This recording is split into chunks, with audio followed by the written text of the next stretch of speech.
Dia itu adalah wajihan fid dunya wal akhirah. Dia penguasa dunia akhirat, saudara. Ini pribadi yang luar biasa, saudara. Itu sebabnya Al-Quran mengaminkan bahwa seluruh dunia, siapapun dia yang masih manusia, itu harus merayakan Natal. Yang masih manusia.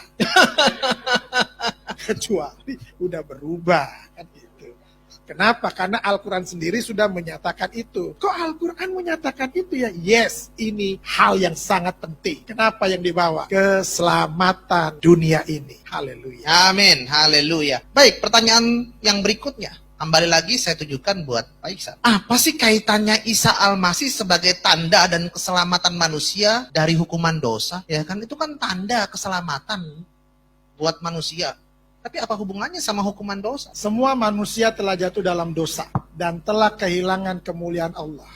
Upah dosa adalah maut. Manusia itu butuh keselamatan. Ketika manusia itu butuh keselamatan, apa yang harus dia lakukan? Dia harus mencari keselamatan itu. Bagaimana caranya mereka mencari jalan keselamatan itu? Ada yang rambutnya dibotakin supaya kudus, ya kan? Ada yang harus menghadap ke arah mata angin, karena di sanalah ada Tuhannya untuk selamat. Lalu ada juga yang harus mengorbankan korban untuk selamat. Harus bawa sesajen untuk selamat. Nah, kalau di dalam Yesus itu nggak butuh yang kayak gitu-gitu. Justru ketika manusia tidak menemukan jalan keselamatan itu, apa yang harus mereka lakukan? Mereka harus mencari yang namanya Sirotol Mustaqim. Jalan keselamatan itu penting bagi manusia. Kenapa? Karena di dalam dunia ini cuma dua tempat, surga atau neraka. Nah, semua manusia pengennya ke surga, betul ya? Tapi ingat, kalau mau ke surga, harus kenal sama yang punya surga. Kalau kagak kenal,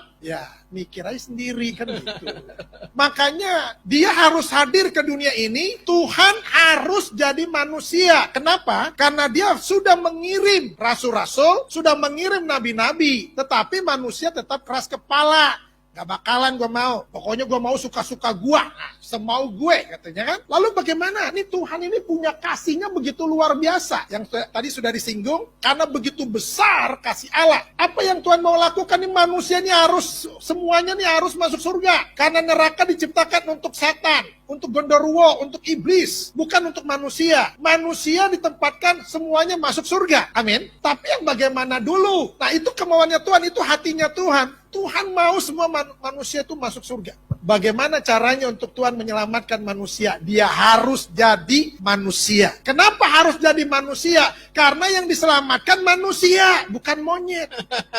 Tapi yang diselamatkan manusia, itu sebabnya dia harus jadi manusia. Makanya ada yang bilang, Tuhannya orang Kristen mau lucu, jadi manusia. Suka-suka dia. Dia mau jadi apa ke suka-suka dia? Ya puji Tuhan, yang diselamatkan target utamanya adalah manusia, maka dia harus jadi manusia dengan bahasa manusia. Dengan gaya hidup seperti manusia. Nggak mungkin dia datang sebagai roh. Kenapa? Ngeri. Ada suara, nggak ada wujud. Budi,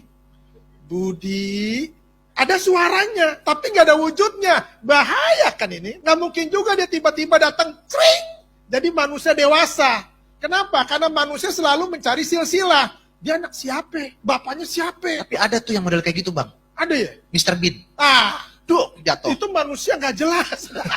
Maka hidupnya juga nggak jelas. Yesus harus jadi manusia dengan bahasa manusia. Untuk tujuannya cuma satu, manusia harus diselamatkan dan dibawa ke surga. Makanya ini manusia yang sangat suci. Al-Quran bilang begini, saudara. Di dalam Quran surat Maryam 19 ayat 19 dibilang begini. Qala innama ana rasulu rabbika li'ahaba laki gulaman zakiyya. Artinya begini, ketika malaikat Jibril diutus oleh Allah kepada Maryam, Jibril bilang begini, sesungguhnya aku hanya utusan Allahmu, aku hanya utusan Tuhanmu. Ini kata Jibril. Untuk apa? Untuk menyampaikan anugerah kepadamu. Apa anugerahnya? Seorang anak laki-laki yang suci.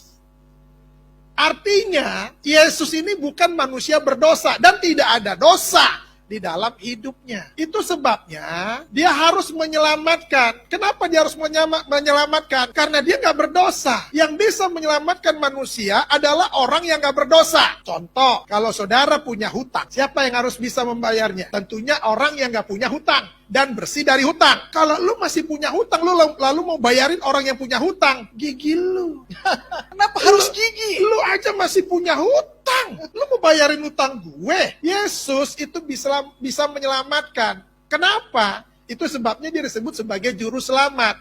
Kenapa disebut sebagai juru selamat? Karena dia tahu keselamatan.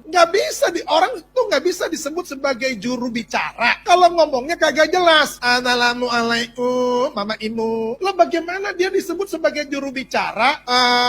Mama Imu yang Mama Aya malam ini, Aya mau menyampaikan dari Mama Presiden. Lah, nggak bisa disebut sebagai juru bicara model begini, saudara. Amin. Yesus disebut sebagai juru selamat. Kenapa? Karena dia tahu jalan keselamatan. Haleluya. Nggak ada lain lagi. Di bawah kolong langit ini tidak ada nama lain yang dapat menyelamatkan seisi dunia. Itu sebabnya dia harus turun ke dunia ini untuk menyelamatkan manusia. Haleluya. Ya, beri kemuliaan buat Tuhan. Jangan terlambat saudara dimanapun. Sebelum innalillahi wa inna ilaihi roji'un. Percayalah kepada Isa Al-Masih agar selamat dunia akhirat. Kita serahkan kepada MC.